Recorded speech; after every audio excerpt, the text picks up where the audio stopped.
Hi everyone, Morgan here. So is it too late to prep? No, it's absolutely not. People in 2020, in the start of the pandemic, were telling me, oh, it's way too late to prep now. No, it wasn't. I said it then and I'm saying it now again. It is not too late to prep. But I want you to continue to stock up the same way that you have been stocking up. I don't want you to hoard. I'm not a fan of these YouTubers and people that are encouraging you to hoard anything. It's never a good idea to hoard. It's never a good idea to panic buy. It's just not. Okay? That drives up inflation and shortages even more. Okay? So I want you to continue to buy 2, 3, 4 items at a time. You want to buy a few at a time, that's fine. Do that, but don't clear shelves, okay? Don't be hoarding anything.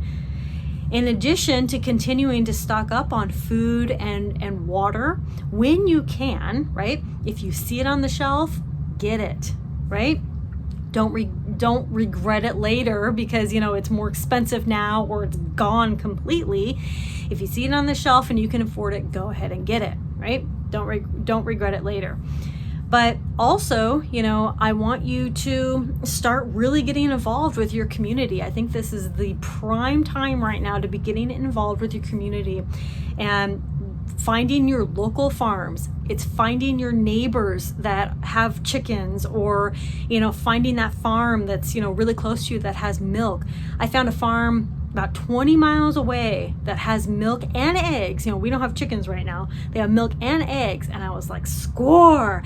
Really not that far. Even if I had to take my bike down there, I could. Easy, right? Super easy to get there. And so I was super pleased to find that.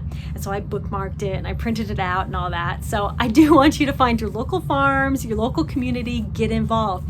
There are also local gardens. So even if you want to start a garden at home, it may be of interest to you to find your local gardens, because your local community gardens, because you can get to know people there and you can learn to trade and barter with them. You can become friends with them. You can talk to them.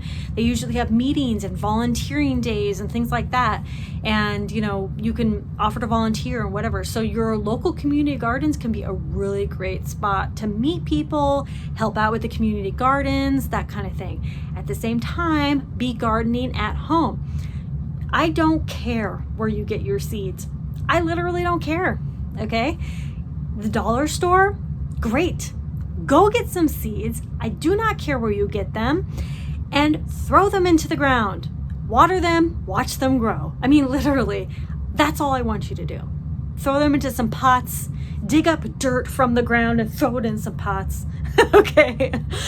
Sometimes that's all you can do, and that's okay. The gardening community has gotten so specific that you have to do things a certain way. And while some plants will thrive a little bit better if they had this type of fertilizer or this type of soil or this type of whatever, you can also look around and see that plants will pretty much thrive in almost anything, right? So try to experiment with your garden. And, again, get those seeds and just put them in some dirt and water them and see how it goes. I want you to experiment with gardening now. Get those garden going, okay? If you can get a little fertilizer, just a little bit of fertilizer to help them, help enrich the soil a little bit, do it. Because fertilizer, I hear, is going to be in short supply as well. But what's also really good? Organics fertilizer is going to be chicken and bunny poo and stuff from local farmers. Okay, they will mature that compost and for that fertilizer for a good 6 months or a year or whatever, and that'll make great addition to your soil. You just mix a little bit of that in, depending on whatever. So, but anyway, I want you to start a garden, whether it's in pots, number 10 cans in the ground, whatever. Just start a garden, please. Okay. And I talked a lot about that because people are always so intimidated by gardening, but I don't want you to be intimidated by gardening. And I also still want you to be learning skills. Get a bunch of books. whether you rent it from the library, whatever, print out skills from the internet. Start printing out directions for DIY stuff, how to forage and how to hunt and how to fish and all this stuff. Get books and print stuff from the internet about how to do things and learn skills, and then go practice those skills. Skills are going to be where it's at, right? With bartering or just thriving in your own preparedness in your own everyday lives. Your skills are going to carry you. Your skills carry you in everyday life. You know how to drive? That's a skill, right? You know how to read? I'm sorry to say, but that is a skill. You know how to write? That's a skill, right? All these little things, I'm not just saying that stuff, but when you know how to sew or knit or make candles or any of these other things, those are all skills that you can take with you and either help yourself or help others or whatever. So continue to learn those skills, get books and all that other stuff. So yeah, I want you to just keep prepping. That's all we can do.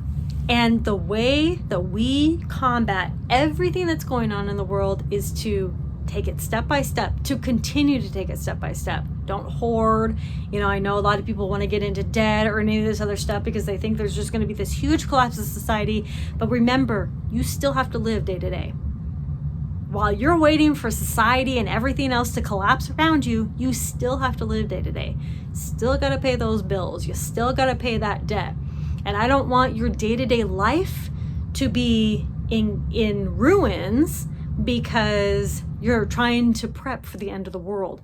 I want you to prep for the end of the world while it's still prepping for your everyday life with your basic first aid kit and your fire extinguisher and your morale items and your entertainment and having fun and all this stuff. I don't want you to give up on everyday life. Prepping is a lifestyle and it's part of your life.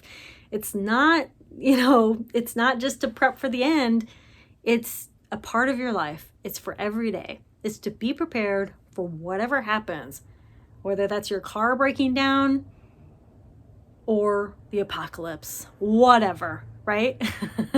So keep cooking, keep learning those skills, keep learning how to hunt, keep talking to people to barter, keep learning to garden, keep prepping that food and water, and just stay prepared the very best that you can. And while you're at it, start bringing in a little extra money if you can. With everything being high, raising in price and all that. There's lots of remote jobs going on. You could start selling some of your skills, if you have knitting or sewing or any type of skills that you can market, do it, right? Preparedness is always going to be a part of your life.